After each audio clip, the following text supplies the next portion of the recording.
The clock above the counter blinked past midnight, its red digits washing the diner in tired light. I dragged the rag across another table, the smell of old grease and cheap coffee clinging to my clothes. Outside, the city howled.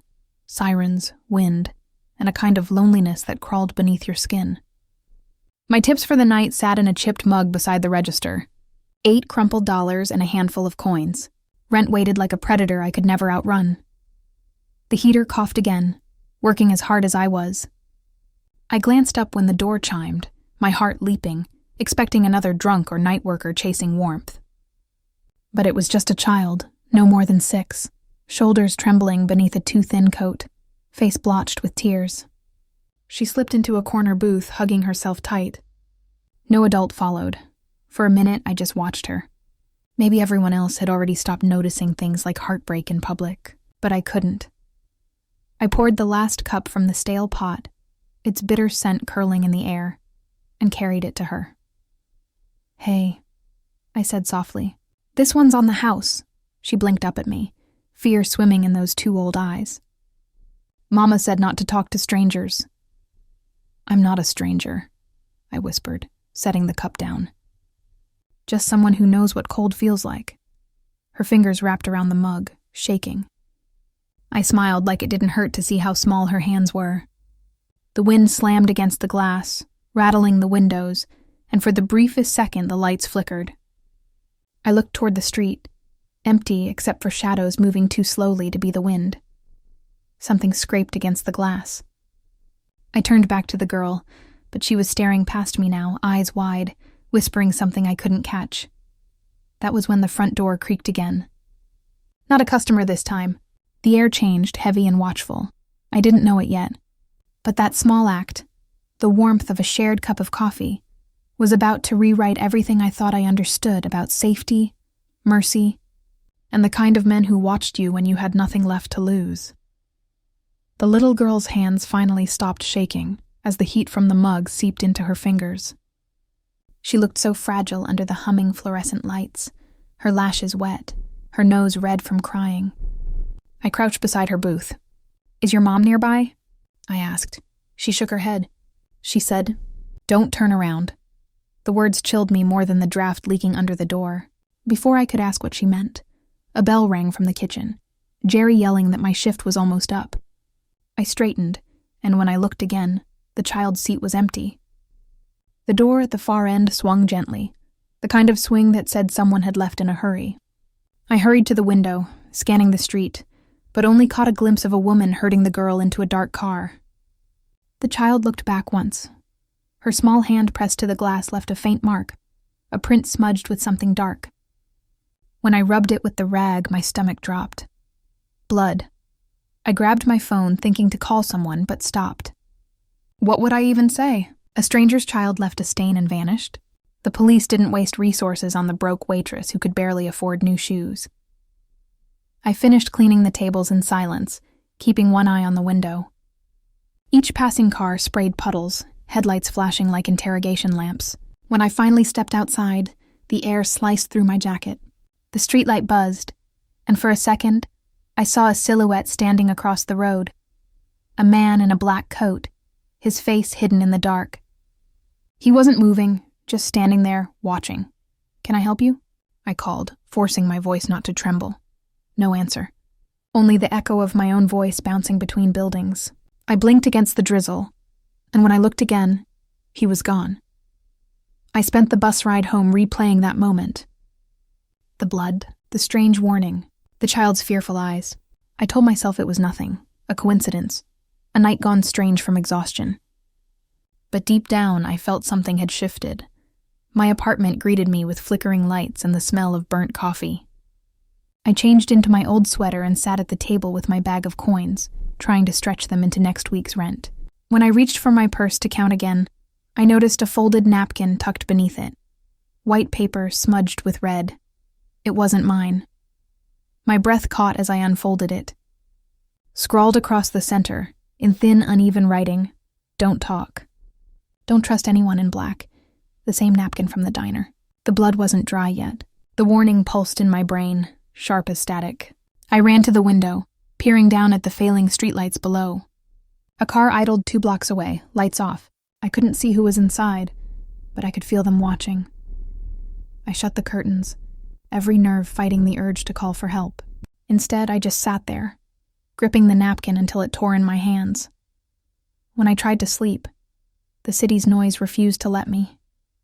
Every creak became a footstep. Every gust against the glass felt like someone testing the lock. I curled on the couch with my coat still on, praying for morning to wash the night away. It didn't. At 3 a.m., someone knocked. 3 soft taps, then silence. The kind that listens back. My heart stumbled. I waited, breath shallow, until I saw a slip of paper slide under the door. No footsteps followed. I crawled forward and picked it up. Same handwriting. 1 sentence this time. You lied about the girl. The words blurred in my shaking hands. I hadn't lied. I didn't even know who she was. I pressed my ear to the door. Nothing. The hallway stood deathly still. That's when the unmistakable scent of cigar smoke slipped through the crack beneath the door.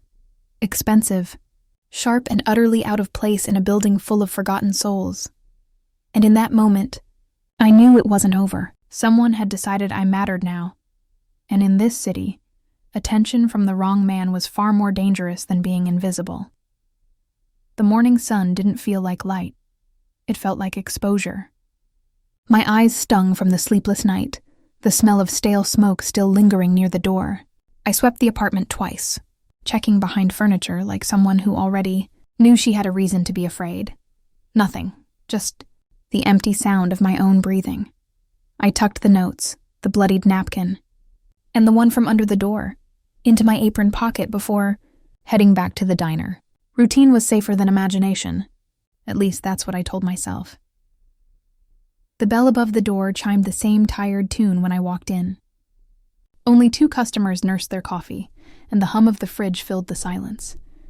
I forced a smile, brewed a fresh pot, and tried to forget about the fingerprints of last night. It was quiet until the door opened again. 2 men walked in, sharp suits, slick shoes, no smiles. They didn't look like the usual types who drifted into our corner of the city. They carried the kind of confidence you only earned if people were afraid of you. They sat at the counter. I could feel their eyes before I reached them. "Coffee?" I asked, pen trembling slightly against the pad. The taller one looked at me like he already knew something I didn't. "You're Elena Marino, right?" My fingers tightened on the pot. "Depends who's asking." He smirked, didn't answer, just pushed a folded photo across the counter. My throat went dry. "The little girl from last night. Seen her?" he asked. The words were too casual, a trap layered beneath politeness. I took a breath and looked down, pretending to study it. "No. Sorry, haven't seen her around." The lie burned immediately, but something deeper, something instinctive, kept me from confessing. The second man chuckled under his breath. "You're sure?" I nodded, willing my heartbeat to slow. "If I had, I'd have called the police." A pause. Then the tall one leaned in close enough for me to smell the mint on his breath. "Don't lie to me again, sweetheart." He slid a small business card across the counter before standing. On it, embossed in gold letters, was a name, Damian Rossi. They left without finishing their coffee. The bell jingled, the silence they left behind somehow heavier. My knees felt weak. Damian Rossi. I'd heard the rumors whispered by drunks and delivery guys. The Mafia man who ran half the city from the shadows. Ruthless. Untouchable. Quiet when you wanted him loud, and loud only when you prayed for peace. I stared at the card long after they disappeared down the street. Later, on my lunch break, I slipped outside for a breath of air. The alley smelled like trash and rain, but at least it was quiet. I pulled out my phone, searching his name, scrolling through article after article of speculation, disappearances, and court trials that never stuck. His photo appeared, dark hair, marble eyes, a smirk that hinted at secrets. "Exactly the type of man my grandmother used to warn me about. Reading about me already?" a voice said behind me.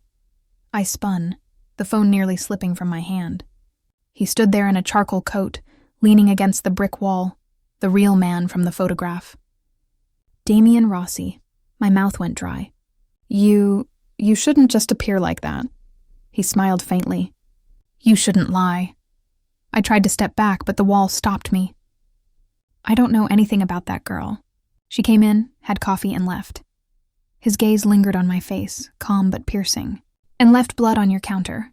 Smart people don't ignore details like that." I swallowed hard. "Look, I'm just a waitress." He tilted his head slightly. "Not anymore." The words hit like a chill. "What does that mean?" He slipped a hand into his pocket, then pulled out something that made my stomach twist. A photo of me from last night, cleaning the table, the little girl visible in the corner of the frame. Taken through the diner window. My chest tightened. You were there." "I see everything that belongs to me," he said, voice low, dangerous. "You were kind to someone important to me. That comes with consequences." Before I could ask what kind, he stepped closer, close enough that his scent, expensive cologne laced with smoke, wrapped around me. "Here's your first and only warning," he said softly. "Don't talk about what you saw to anyone. Not the police, not your friends, especially not me." He pressed the same business card into my hand again. "If anything strange happens, call. Otherwise, we were never here." And then, just as suddenly, he was gone. The alley felt smaller after he left, the air heavier. The card trembled in my hand, his scent still clinging to it. I wanted to throw it away, but part of me didn't.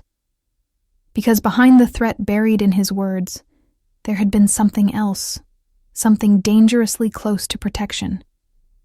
I should have known even then. This was no warning. It was an invitation. The day after Damian Rossi's warning, the diner felt different, like every sound had sharpened. The clang of dishes, the hiss of the coffee machine, even the hum of the neon sign outside. All of it pulsed beneath my skin, reminding me I wasn't invisible anymore. I tried to act normal, smile, pour coffee, pretend I didn't jump every time the door chimed. But fear had a texture.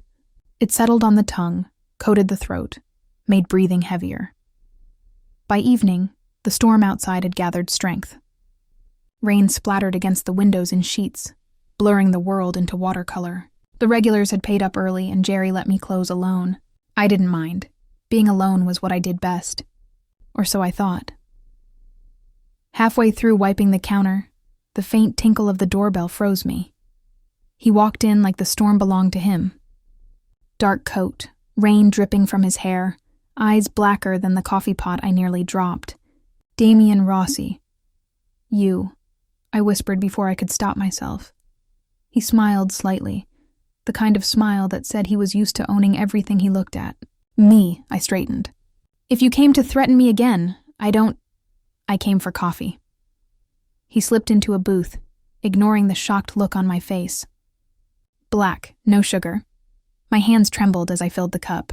Every nerve screamed to tell him to get out, but curiosity and some deeper, reckless part of me anchored my feet. When I set the cup in front of him, his gaze lifted to meet mine. "You haven't slept," he said. "That's none of your business." "It is now." I clenched my fists. "You don't get to decide that." He leaned back, studying me. "You lied well yesterday." "That's rare. Most people crumble the first time." "I told you, I didn't." He raised a hand, silencing me. "Relax. If I wanted you hurt, I'd have done it already. That should have eased me." It didn't. We sat in silence for a while, rain filling the empty space between us. He drank slowly, fingers tracing the rim of the cup like he was memorizing its shape. "You remind me of her," he said finally. "Who?" "My sister. She had that same look. Like the world kept taking bites, but she refused to disappear." His voice had softened, dangerous in a different way now. I didn't know what to say. He stared past me, lost somewhere in memory. Then he blinked, the warmth gone as fast as it came. "The girl from that night," he continued. "She's missing. Her mother made a mistake running from me. You unfortunately were in the way. I didn't know. She was crying." His lips twitched. "Kindness isn't a crime, Elena, but in my world, it's a liability." The sound of my name on his tongue startled me. "Names are easy. Secrets take work." He set the cup down. You work nights. Live alone. Broke but proud. You hate pity more than fear.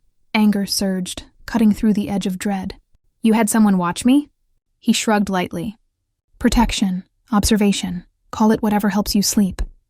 You think spying on me is protection? He leaned forward, voice low, deliberate. Protection isn't always gentle. Our eyes locked, and for one sharp second the air changed. Tense. Electric. Something neither of us wanted to name.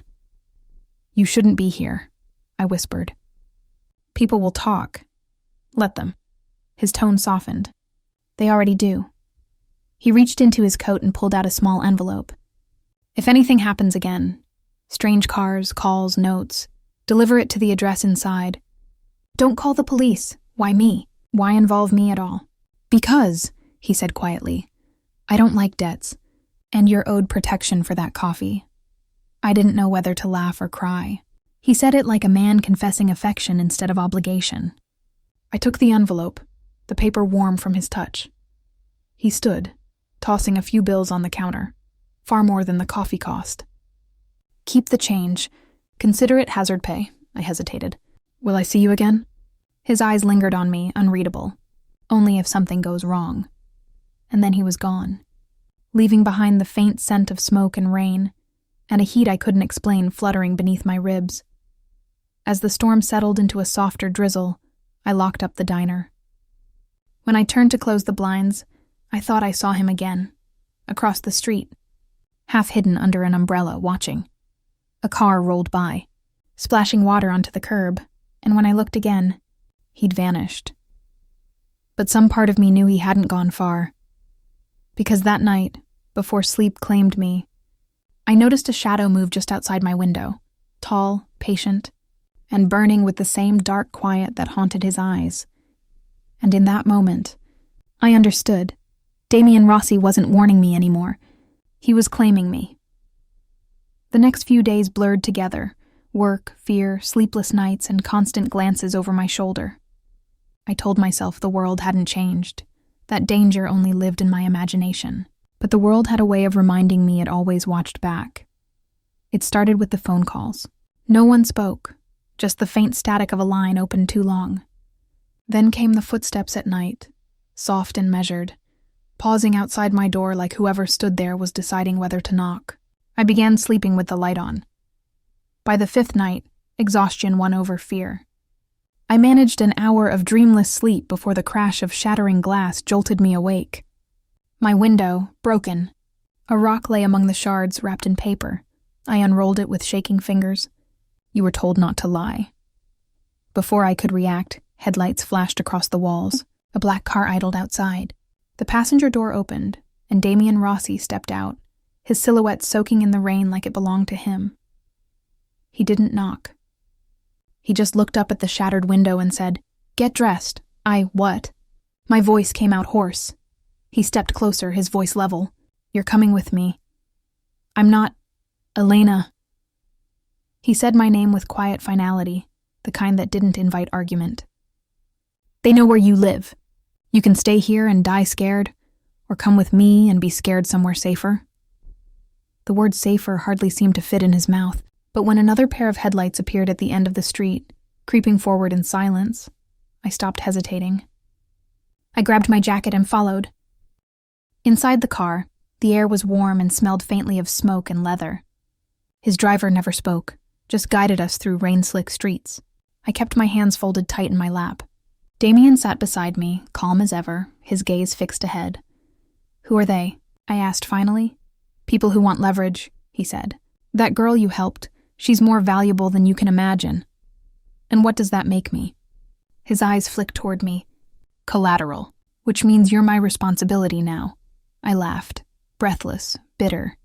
"Lucky me," his mouth curved. "Some debts are harder to repay than others." We drove until the lights of the city melted into distant constellations. His mansion rose from the cliffs like a secret. Tall iron gates, stone walls draped in ivy, windows burning amber through the storm.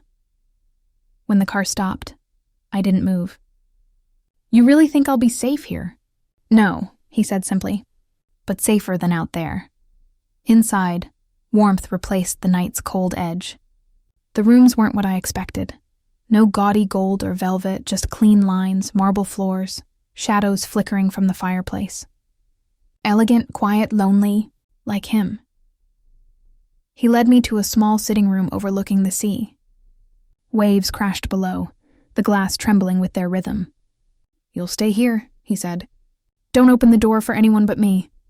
"So I'm your prisoner." His jaw tightened. "My guest."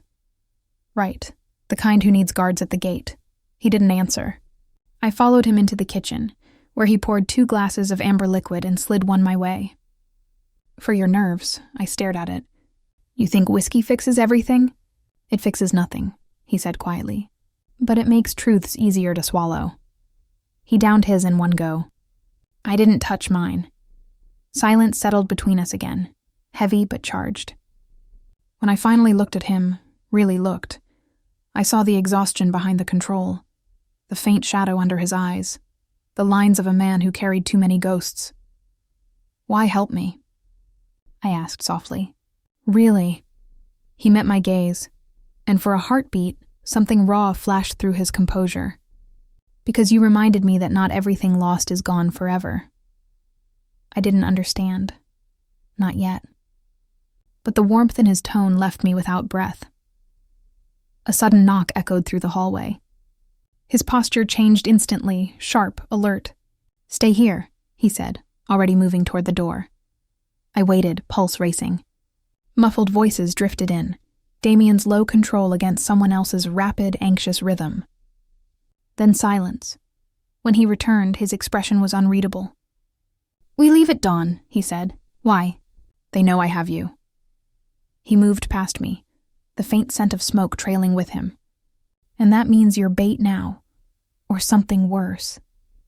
I stood frozen, glass still untouched in my hand, watching the man disappear into the storm of his own making. He was dangerous.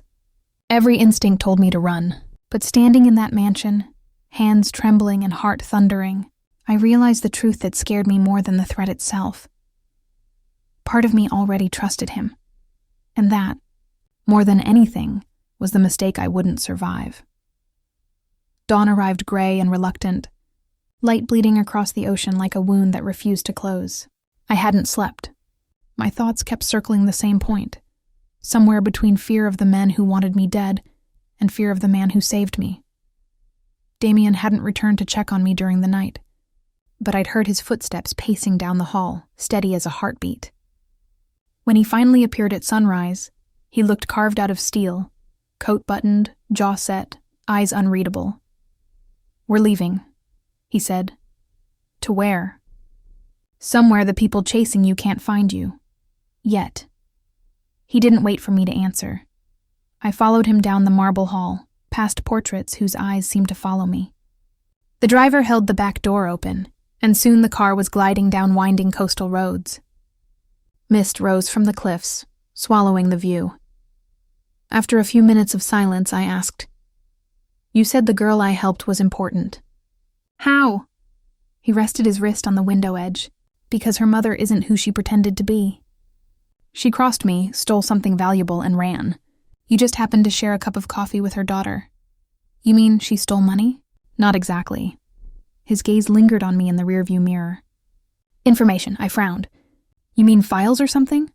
He gave a small, humorless smile. "Or something." Every answer he gave built more walls instead of tearing them down. "And you expect me to just trust that I'm safer with you?" "No," he said, voice flat. "I expect you to survive. Trust is optional." The car slowed as we neared a gated property hidden among the trees. Inside stood a secluded villa, a safe house that still felt like a trap. He led me inside, locking the door behind us. "Stay here," he instructed. "There's food, clothes, hot water." "Don't open to anyone, not even you?" I asked, half joking, half serious. His eyes met mine. "Especially me." He turned to leave, but something in me, some foolish, desperate part, needed to hold him there. "Wait," he stopped. I swallowed. "You said last night that I reminded you of something not lost." "What did you mean?" For a moment he just looked at me, the kind of look that made the world fall still. "You have the same kindness my sister used to." She died because kindness makes people vulnerable. And yet you're helping me? His lips pressed into a faint line. Maybe I'm trying to prove her wrong. When the door closed behind him, the silence was almost unbearable. I tried to stay busy, made coffee, changed into clean clothes, explored the small library. But each tick of the wall clock grew louder, stretching time until evening came heavy with dread. I was reaching for one of the books when the sound of tires crunching gravel snapped through the air. Then voices, angry, rushed, unfamiliar. I peered through the window. 2 black SUVs stood outside the gate. My phone vibrated. A text from an unknown number. Down. Now. Before I could react, glass shattered in the next room. I ducked instinctively, heart pounding. 2 men burst in, masks over their faces, guns raised. One grabbed me by the arm, yanking me upright. "Where is he? Who?" I gasped. "Rossi!" I shook my head, panic tightening my throat. "He's not here." The second man slapped me, the sharp sting clouding everything. Wrong answer. Before he could hit me again, the lights cut out. Silence. Then a low animal growl, impossible, primal, vibrated through the darkness. "What the hell?" one of the men whispered. A shadow moved behind him. Too fast, too silent. A flash of motion, then the sound of a body hitting the floor. The other man fired blindly. The muzzle flash illuminated Damien standing in the doorway, eyes burning with something feral. He disarmed the gunman in one motion, slamming him against the wall. The man gasped, his weapon clattering to the ground before Damien's fist sent him collapsing beside it. The room smelled of gunpowder and blood and rain-wet air. I pressed my back against the wall, trembling. How did you get here?" He turned toward me, breathing hard, a dark smear of blood across his cheek. "They found the safe house faster than expected." That growl, what was that? "Instinct," he said simply. "Nothing you need to worry about." I stared at him. "That wasn't normal, Damien. That wasn't human." He didn't answer. Instead, he reached for my trembling hand, his grip firm and grounding. "You're safe now." But safe didn't feel like the right word. We left the villa before dawn, the trees fading behind us. Damien's driver stayed silent, but I caught him glancing at me in the mirror more than once, like I'd just seen something I wasn't supposed to. Hours later, when we stopped at a mountain motel, I finally asked, "What are you?" He hesitated, then said quietly, "Someone trying very hard not to become what I was born to be." That should have frightened me. It only deepened the ache of curiosity that had started the night I poured him coffee. "Then why save me?" I asked. His hand brushed against mine, deliberate and fleeting. "Because you make me remember what being human feels like." We stood there for a long time, silence stretching between heartbeats. But even as warmth flickered somewhere in my chest, I saw something else in his eyes, a hunger he was barely holding back. He turned away before I could speak. "Get some rest. Tomorrow will be worse." I watched him walk into the shadows, knowing that whatever he truly was, my life was already tied to his, and deep down, I couldn't decide which terrified me more, the danger chasing us, or the one standing right beside me. It rained again that night, slow, unforgiving sheets that swallowed the sound of the world. The motel was small, wedged between mountainsides, the kind of place where secrets went unnoticed. I sat by the window, watching the raindrops shiver down the glass, every thought replaying the same questions in a loop. Who was Damien Rossi really? And what kind of man growled like that? He hadn't spoken since the attack, hadn't even looked at me. He stood outside under the awning, his figure just a blur through the rain, head tilted down like he was arguing with something only he could hear. I couldn't stay in the room any longer. I grabbed the old motel blanket around my shoulders and stepped outside. The cold bit into my skin instantly. Damien didn't turn as I approached. "You're soaked," I said quickly. "You should come in." He finally looked at me, eyes glinting silver for just a second before the light dulled. "Go back inside, Elena.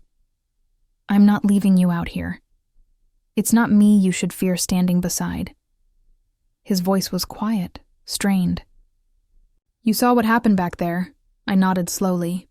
"I saw men trying to kill me. And you saving my life." He turned sharply, rain tracing the hard lines of his face. You don't understand. The thing that saved you wasn't me. It was what I've spent my life trying to bury. I swallowed, gripping the blanket tighter. Then tell me what it was. His hand curled briefly into a fist. You wouldn't believe it. Try me. He exhaled, long and unsteady. Where my family came from? Power runs in the blood. Not money, not influence. Something else. Something cursed. His gaze met mine, and for a moment, there was that flicker again. Feral, unearthly. I was born part of something savage. My father called it a gift. My mother called it damnation.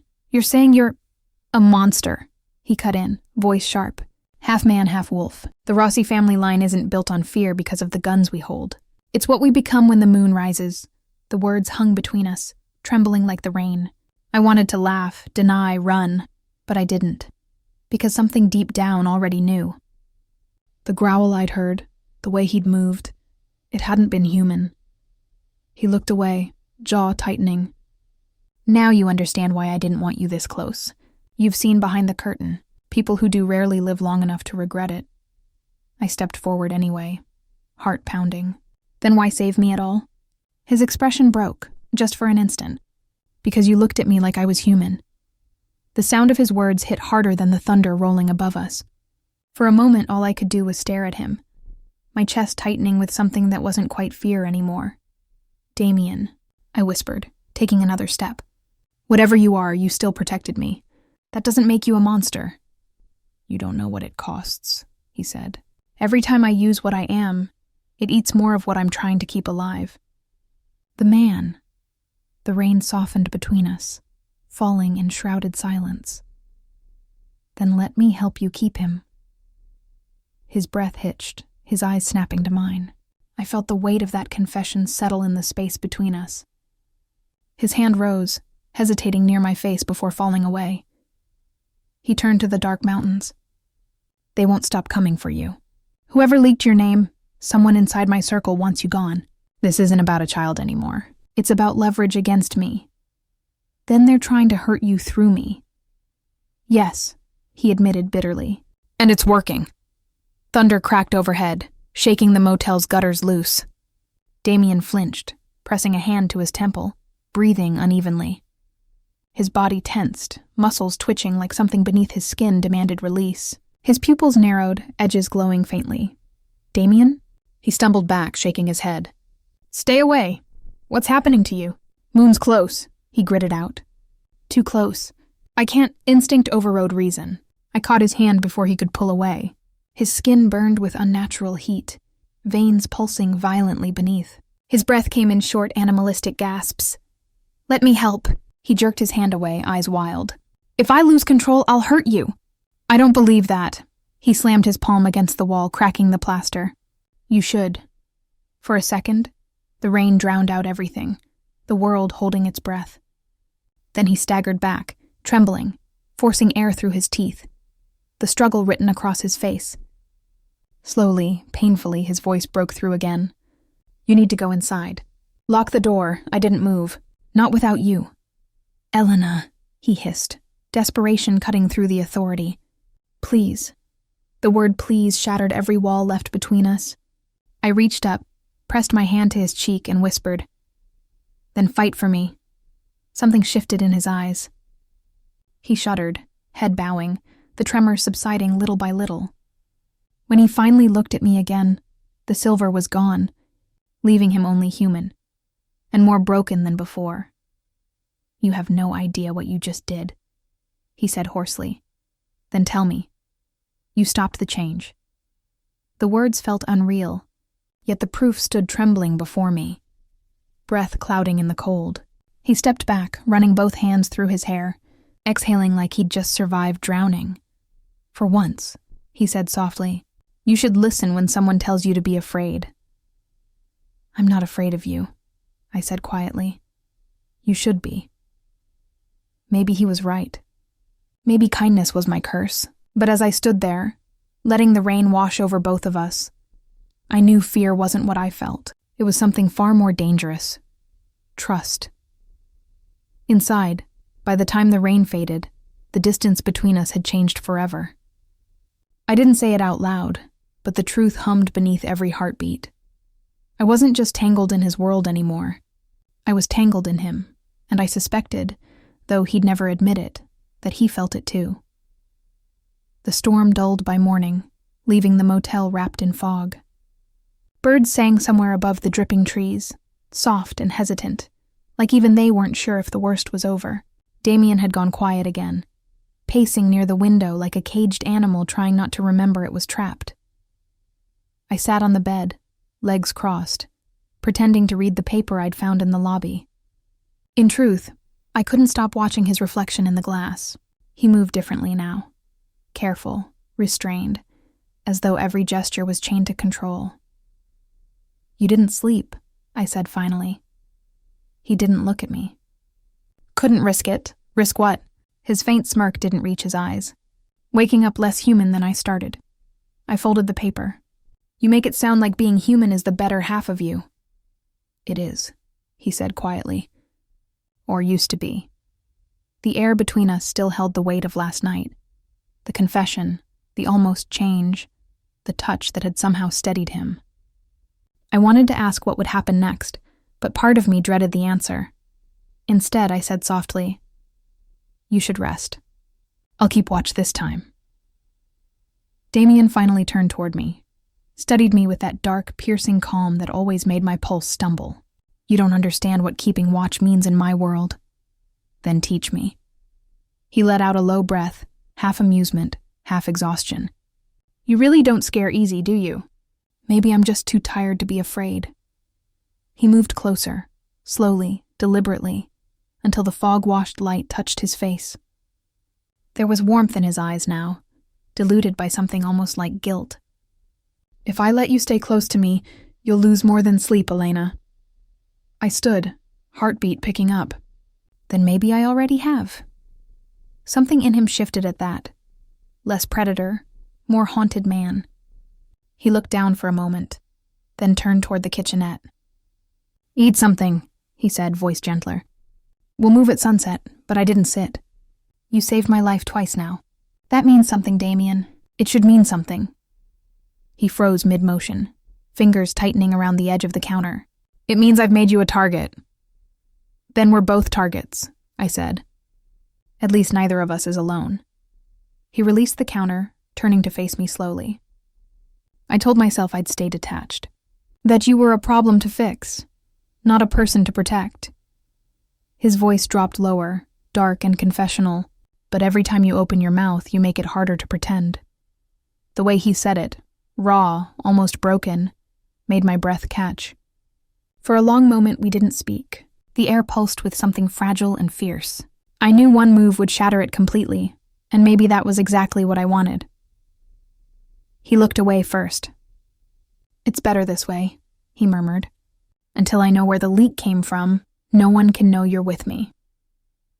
"Is that why you keep running?" He paused by the window. "No, I keep running so I don't have to choose between saving you and stopping myself." I walked over, standing beside him. The fog outside had thickened, turning the trees into ghostly outlines. "You don't have to keep fighting alone," I said quietly. He turned slightly, his voice roughening. "You're talking to a man who kills for a living, Elena, who hides a monster under his skin. I don't deserve help, or peace, especially not you." "Maybe peace isn't something you deserve," I said. "Maybe it's something someone chooses to give." For the first time, I saw something break through the wall in his expression. He reached out, a hesitant brush of fingers against mine, a touch more dangerous than any weapon he carried. He withdrew first, as if realizing how human that made him. "We leave at sunset," he repeated, the command weaker this time. Hours passed in uneasy quiet. I watched him replace his coat, check his gun, and prepare for another run from shadows. But there was something different in him now. A flicker of hope, where before there had been only discipline. As dusk slipped through the fog, he glanced at me once more. "If something happens to me," he said, "don't wait. Keep moving. Promise me." "I'm done making promises I don't intend to keep," I answered. His faint smile faltered into something softer. You really are trouble. The sun vanished behind the mountains, the sky bleeding into dusk. As we walked to the car, his hand brushed mine again, accidentally this time, or maybe not. Neither of us spoke, but the silence between us had changed. It wasn't emptiness anymore. It was a fragile stop between storms, a temporary sanctuary neither of us wanted to end.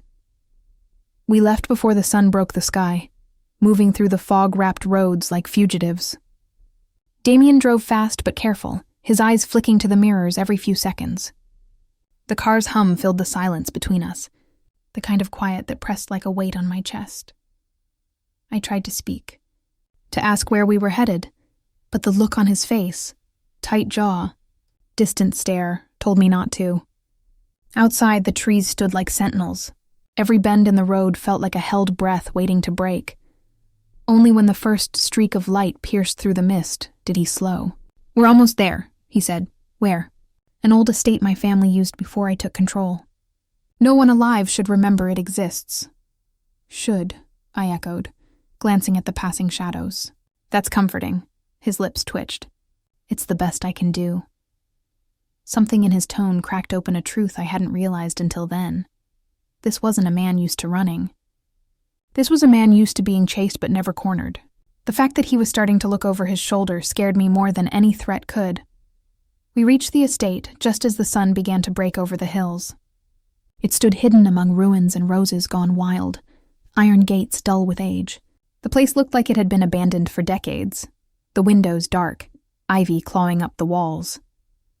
But inside, everything was immaculate.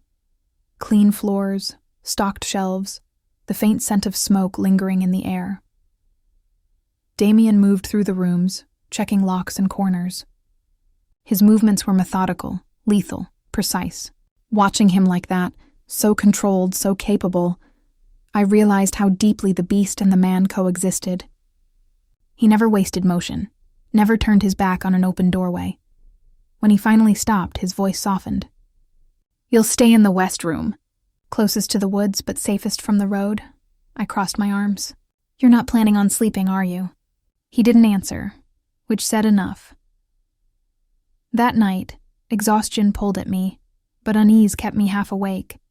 The sound of wind moving through old branches outside mingled with my heartbeat. Then came a muffled thud from another part of the house. I slipped from bed, careful not to make noise. Another thud, a muffled whisper, the kind of sound that doesn't belong in a quiet place.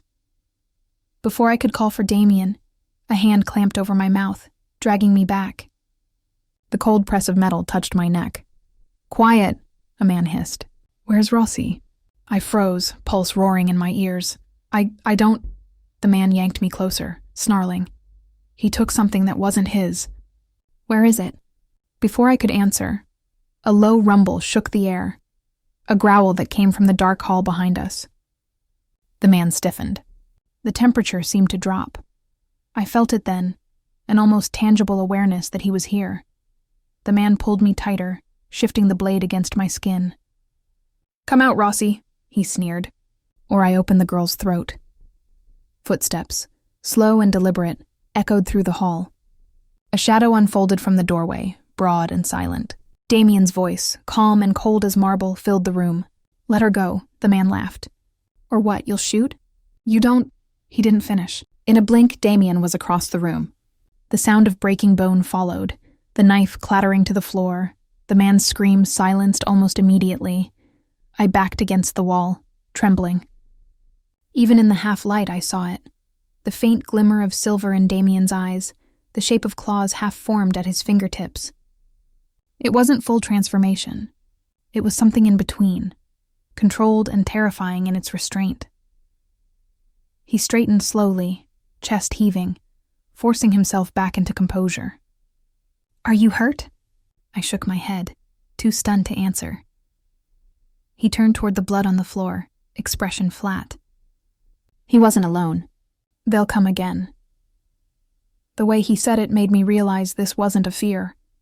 It was a promise. By dawn, we'd cleared the room and buried the body beyond the wall of the woods. I stood beside Damien as he shoveled cold earth, his knuckles bruised and raw, but his face unreadable. "You didn't have to do that," I said softly. "Yes, I did." He didn't look up. "Every time they come after you, another line gets crossed. Because of me." He stopped, leaning on the shovel. "Because of them. They're hunting what's mine." Something fluttered in my chest, sharp and confusing. "I'm not yours." His eyes found mine then, dark, endless, and certain. "You are now," I should have argued. I should have pushed him away. But somewhere between fear and gratitude, I realized I didn't want to. Not anymore. Later that evening, Damien prepared for a meeting he refused to let me attend. "If I don't come back by midnight," he said, holstering his weapon, "take the car, drive north until you find lights. Don't wait for me." "What kind of meeting?" "An exchange. One that might end this? End us?" I asked without meaning to. His silence was enough of an answer. As the sun dipped below the horizon, he slipped out into the fading light, leaving me alone in that ancient house with whispers caught between stone walls. The hours crawled by, each minute louder than the last. When the clock finally struck midnight, I couldn't wait anymore. The wind outside carried the faint echo of gunfire from the valley below. I ran. The woods were thick and wet, shadows twisting between branches. My lungs burned, but I didn't stop until I reached the clearing, and there he was. Damien, bloodied but standing, surrounded by fallen men. He turned toward me, anger and relief crashing through his expression. "I told you to stay." "I couldn't." He started toward me but faltered, pressing a hand to his side. Blood seeped through his shirt. I rushed forward, catching him as he stumbled. "Damien, oh God." "Shh." His breath came shallow, pained. "It's nothing." "Nothing doesn't bleed like this." He managed a grim smile. "They won't try again." "But they got what they wanted." I froze. "What do you mean?" "They know you matter to me now." I held him tighter, tears stinging my eyes. "Then they'll have to go through me too."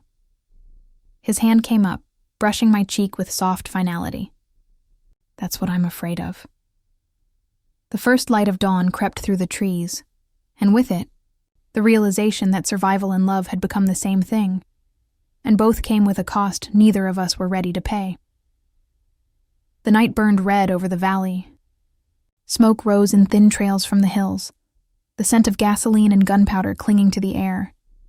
Damien leaned against the hood of his car, his shirt soaked through with blood that wasn't only his. I pressed a torn sleeve against his wound, but he caught my hand, shaking his head. "Not now," he said through gritted teeth. "They're not done." "They should be," I snapped. "You said you killed them all." His eyes, those impossible dark eyes, met mine with a sadness that told me the truth before he said it. "They'll never stop while I'm alive." The words felt like salt on an open wound. "Then don't you dare die," I whispered fiercely. He gave a quiet, humorless laugh. "You've turned stubbornness into an art." I had a good teacher. That earned the faintest smile from him before headlights cut through the smoke. A fleet of black SUVs emerged from the trees, engines growling like beasts. Damien's body stiffened beside me. "Get behind me," he said, voice turning sharp again. "Now." From the lead vehicle stepped a man in a tailored gray coat, his slick confidence radiating menace.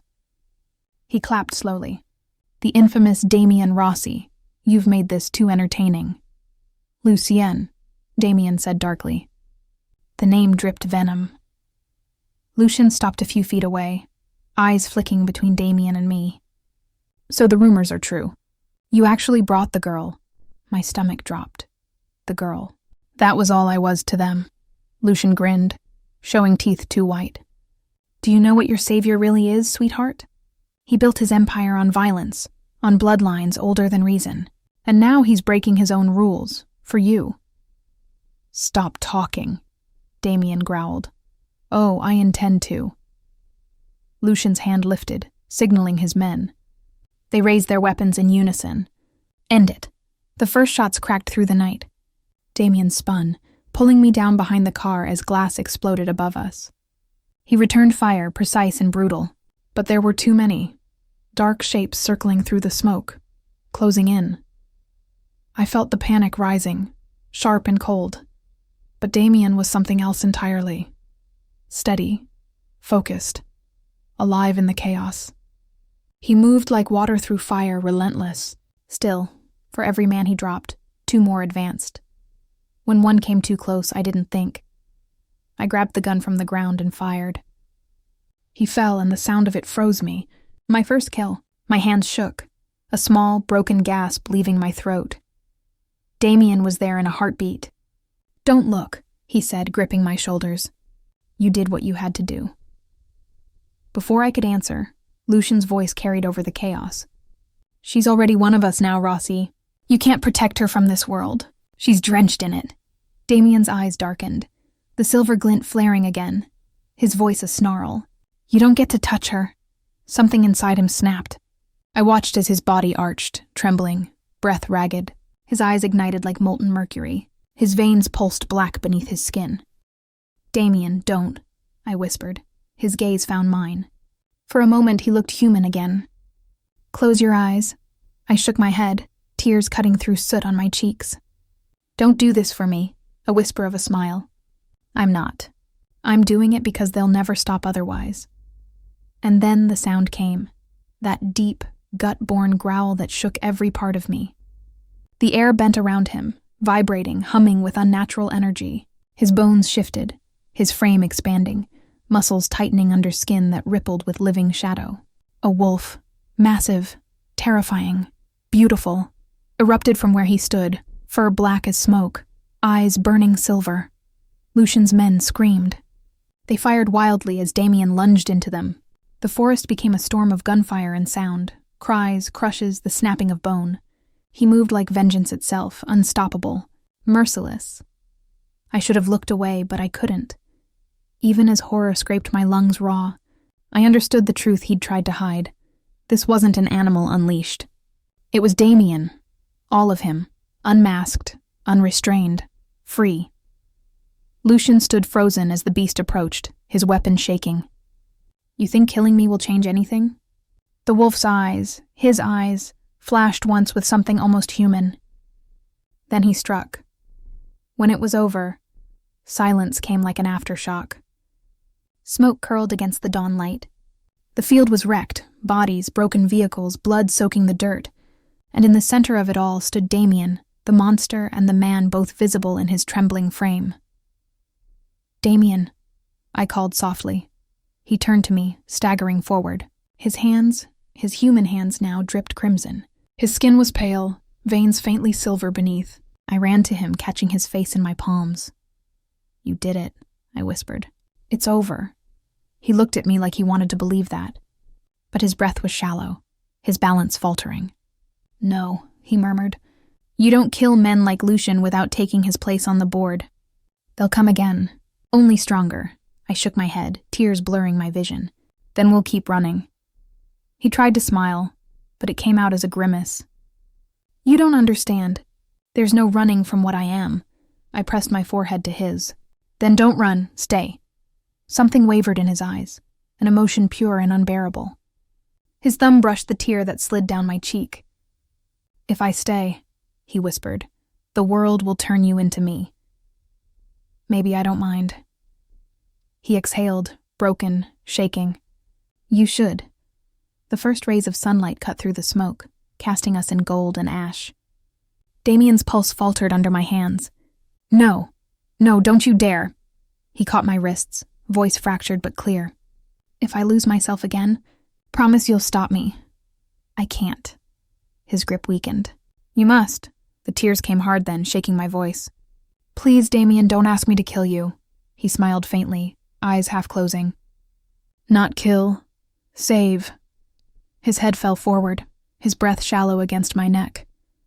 I held him as the world went quiet around us, the fire dying, the smoke fading, the sun slowly burning through the mist. I don't know how long we stayed like that, the silence wrapping us in something cruel and tender. When he finally stirred again, his voice was barely a whisper. "If anything happens, promise me you'll live, even if it means without me." I didn't answer. Couldn't. Because some promises felt like graves waiting to be filled. His eyes met mine one last time, silver dimming to shadow. "Go," he said. "Before they come for you too." I should have gone. I should have listened. But love, like loyalty, never listens to reason. So I stayed, holding him as the morning broke open, knowing nothing in my life would ever be the same again. When the shooting stopped and the echoes died, silence spilled over the valley like fog. I could still taste the smoke, still hear the echo of Damien's last words threading through my head. "Promise me you'll live." He lay half-conscious in the ruins of battle, his body bruised, torn, and frighteningly still. I pressed my palms to his chest, willing the heartbeat beneath to stay steady. It did, faint and uneven, but there. Relief hit so hard it hurt. I didn't know how to move him, didn't know where to run. The estate in the distance burned quietly, its flames just whispers against the dark. Around us, the air smelled of rain, iron, and endings. I tore strips from my overshirt and bound the wound in his side as best I could, my hands slick with more blood than I wanted to believe was his. "Stay with me," I murmured. "You don't get to leave yet." His eyes fluttered open, finding mine without focus. The faintest hint of a smile ghosted across his lips. "You always were terrible at following orders," he rasped. I choked out a shaky laugh. "Get used to it." We waited there until the first light crept over the tree line. Only then did I see how pale he'd gone. When I tried to lift him, his hand shot out and gripped my wrist, shockingly strong despite everything. "Don't stay here," he said. "They'll come for the body count. You need to disappear." "I'm not leaving you," I said flatly. "Elena, no." My voice broke. "I can't lose you." "Not after everything. We can find help. There must be someone." "There isn't." His tone softened. I crossed too many lines. "There's no help left for people like me." The conviction in his voice hurt more than any wound. I touched his cheek, trying to ignore how cold his skin felt. "You said once that I reminded you what being human feels like. Then let me remind you again." His breath hitched, eyes closing briefly. "You should have been far from this world." I tried. I smiled grimly. The world followed me. We fell quiet again. The sun rose higher, painting his world of blood and ruin in golden light. It almost looked peaceful, deceptively so. At last he stirred. "There's something in the trunk," he said. "A phone, a key. Use them if I don't wake up again."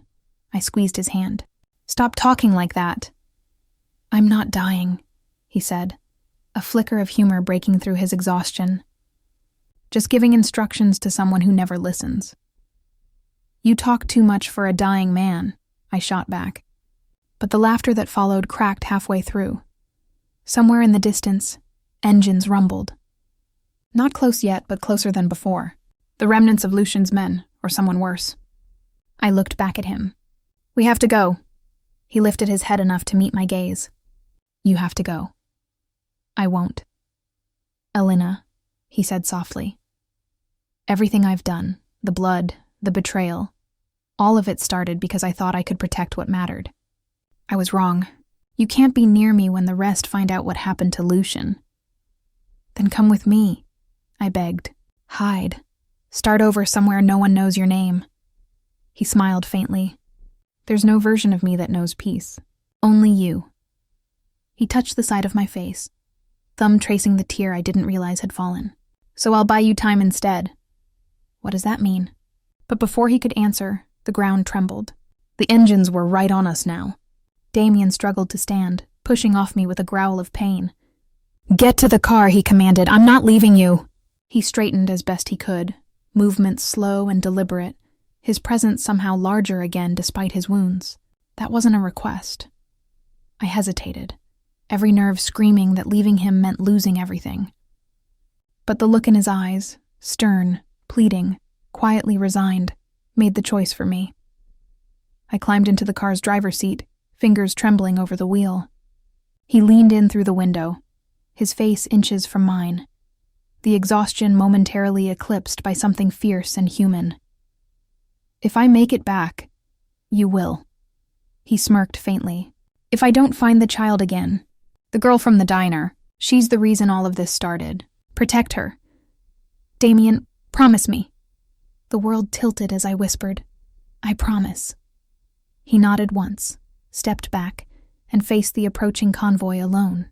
The last thing I saw before I gunned the engine and tore down the narrow road was the rising shimmer of silver glinting through his eyes again.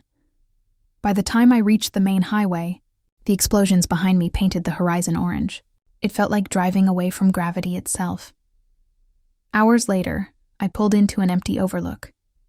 Smoke still curled in the distance. I sat there gripping the wheel, waiting, watching, for any sign of movement in the valley below. None came. Night found me still there, the world washed in moonlight. The wind whispered through the trees, soft as breath. I closed my eyes and imagined him out there somewhere. Alive, wounded maybe, but still fighting. Because that was who he was. Damien Rossi didn't vanish quietly. When I finally started the car again, I looked at the reflection in the rearview mirror. My face was streaked with ash and tears, but my eyes, they looked different, harder, older. He'd given me a choice, to run, to survive, to live. For the first time in my life, I intended to do all three. Not for myself. For him, as I drove into the dark, I whispered the promise again, to the wind, to the night, to the man who had become the line between danger and devotion. Wherever you are, Damien, I'll finish what you started.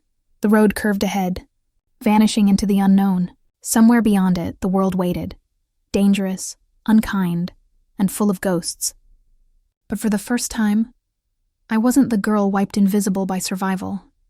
I was the woman someone had bled for, and that made me dangerous too.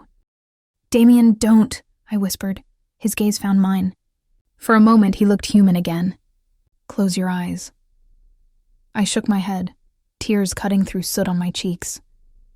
Don't do this for me, a whisper of a smile. I'm not. I'm doing it because they'll never stop otherwise.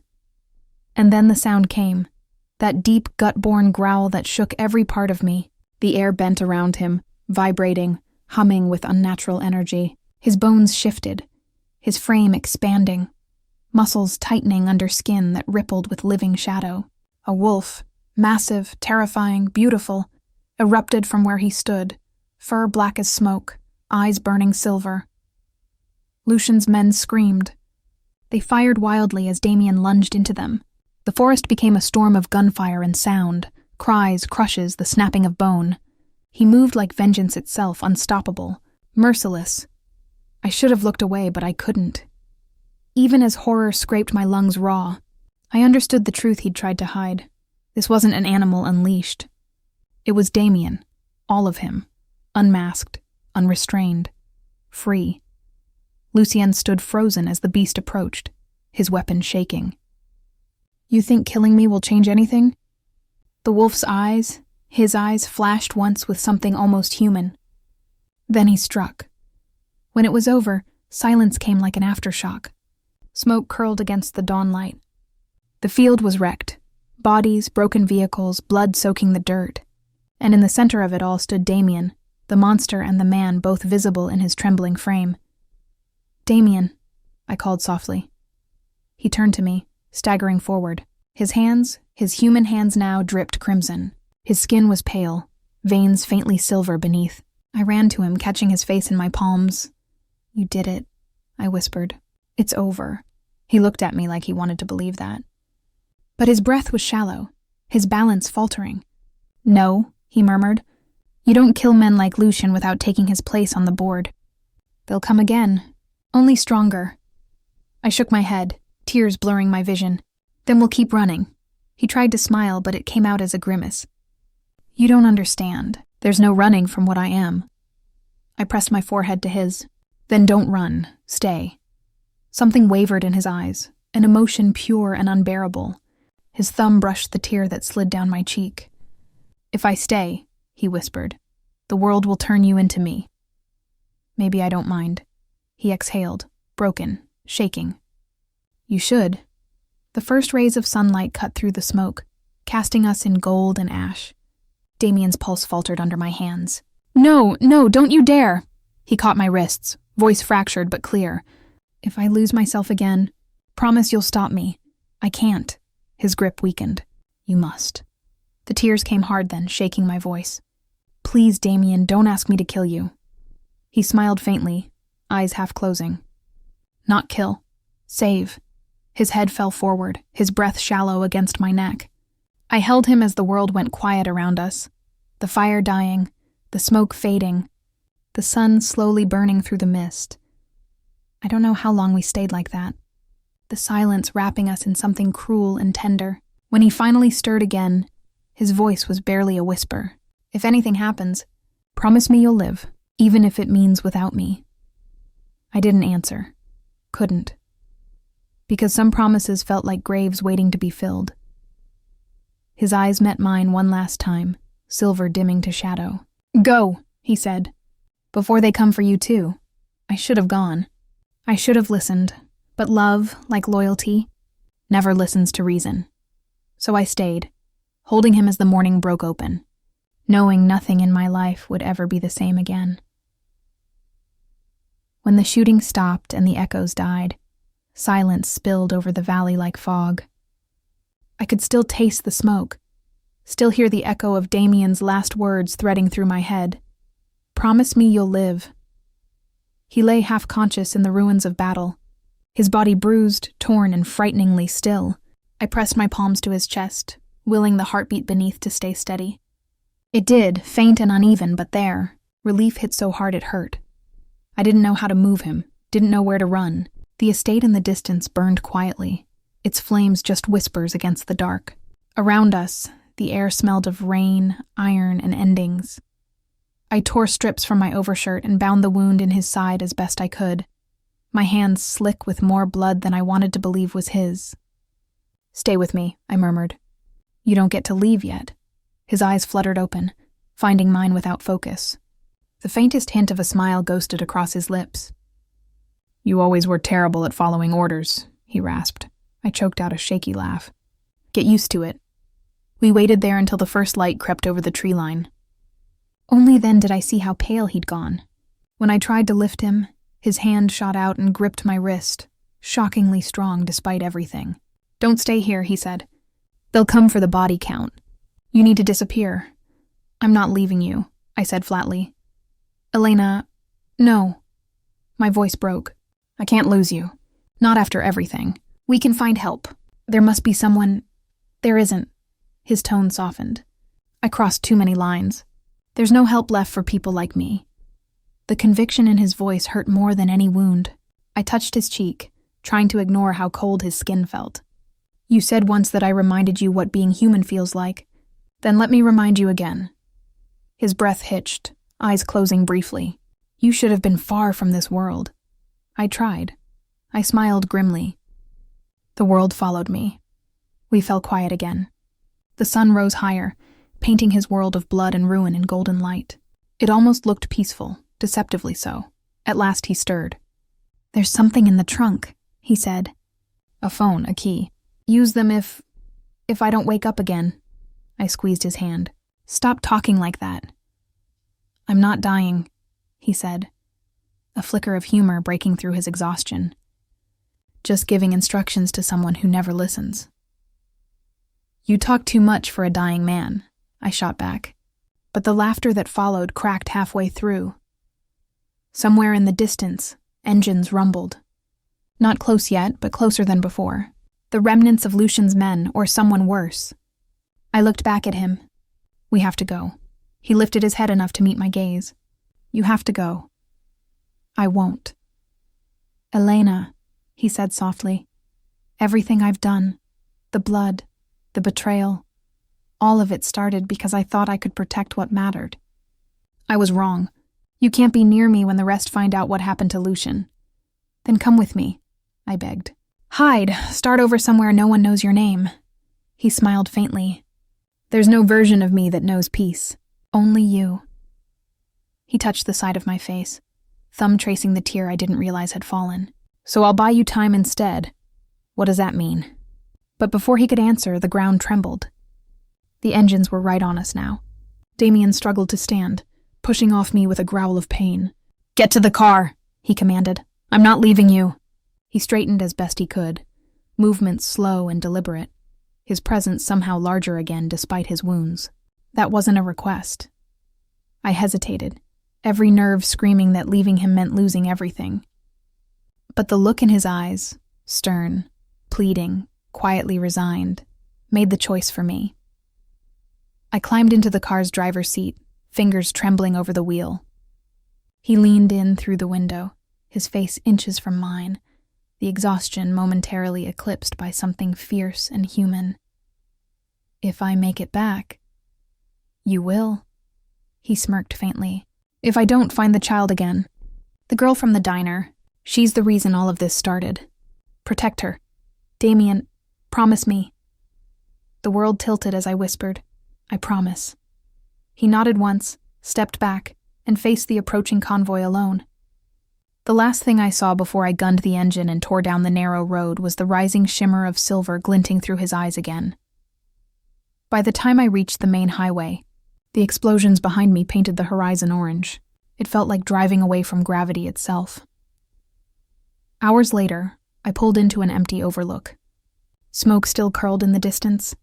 I sat there gripping the wheel, waiting, watching, for any sign of movement in the valley below. None came. Night found me still there, the world washed in moonlight. The wind whispered through the trees, soft as breath. I closed my eyes and imagined him out there somewhere, alive, wounded maybe, but still fighting. Because that was who he was. Damien Rossi didn't vanish quietly. When I finally started the car again, I looked at the reflection in the rearview mirror. My face was streaked with ash and tears, but my eyes, they looked different, harder, older. He'd given me a choice, to run, to survive, to live. For the first time in my life, I intended to do all three. Not for myself. For him, as I drove into the dark, I whispered the promise again, to the wind, to the night, to the man who had become the line between danger and devotion. Wherever you are, Damien, I'll finish what you started. The road curved ahead, vanishing into the unknown. Somewhere beyond it, the world waited, dangerous, unkind, and full of ghosts. But for the first time, I wasn't the girl wiped invisible by survival. I was the woman someone had bled for. And that made me dangerous too. The diner lights flickered, same as always. I hadn't been back in weeks, but the smell of coffee and rain on rusted metal hit like a ghost from another life.